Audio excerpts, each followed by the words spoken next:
Wacana pemilu 2021 yang diisukan akan diundur pada 2027 saat ini marak diperbincangkan publik di lini masa sejumlah media sosial.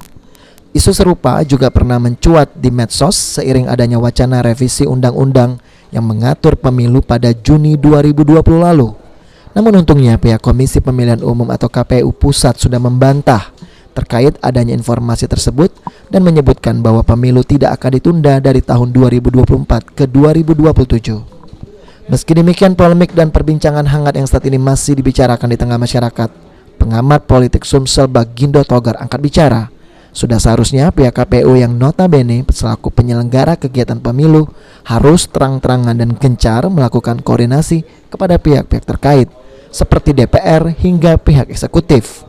Pandemik masal ini di COVID-19 ini jangan menjadi alasan-alasan atau momok membuat para penyelenggara terkesan tidak fokus dan tidak serius dalam mempersiapkan penyelenggaraan pemilu serentak 2024. Ini tidak bisa menjadi alasan. Korea Selatan sendiri dan beberapa negara lain di tengah era pandemik tetap saja mampu menjalankan pemilu atau general electionnya secara baik. Cuma menunggu ketika ada keputusan politik dari pemerintah, DPR dan pihak eksekutif, Kementerian Negeri atau di pemerintahan kepresidenan, baru KPU bekerja. Makanya koordinasi ini dan masukan-masukan, kemudian analisis-analisis yang mengacu pada undang-undang dan bukan kepentingan pada elit-elit ataupun agenda politik tersembunyi, sebaiknya KPU intens memberikan masukan tadi supaya ada keputusan-keputusan yang real sesuai dengan keinginan masyarakat secara luas.